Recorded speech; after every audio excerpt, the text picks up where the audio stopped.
Quand on est agent ou quand on sert l'institution, on a voué notre vie, en tout cas les années qui sont passées, à servir. Notre identité, c'est d'être soldat, c'est d'être au service du drapeau, c'est nos équipes, c'est nos hommes, c'est les femmes qu'on a commandées, c'est les hommes qu'on a commandés. Ça, c'est notre vie, c'est notre quotidien. Et on n'a rien d'autre que ça. J'ai un de mes soldats qui disait « Maëlyn, moi j'ai même pas une plante verte qui survit chez moi. Comment tu veux que j'ai quelqu'un dans ma vie ?» Ça m'a fendu le cœur. Et c'est vrai.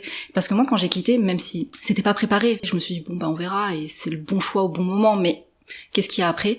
Et là, c'est vrai que ça a été une vraie, pas descente aux enfers, mais ça a été vraiment très dur. Parce que quand vous quittez les services de renseignement, vous y retournez plus. Donc vous revoyez plus vos équipes, ils sont sur le terrain, ils ont autre chose à faire, et puis ils peuvent pas partager cette vie-là avec vous, vous en faites plus partie.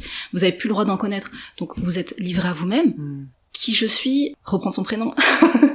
Plus personne vous appelle par votre autre prénom. Et votre vie, qu'est-ce qu'elle est fade. Et moi j'assume totalement, et je l'ai dit à mon époux, j'ai dit mais elle est fade notre vie. Et il a dit mais c'est dur ce que tu me dis, ça veut dire que la vie que je t'offre, elle te plaît pas. Je dis c'est pas ça, mais par rapport à la vie que j'avais avant.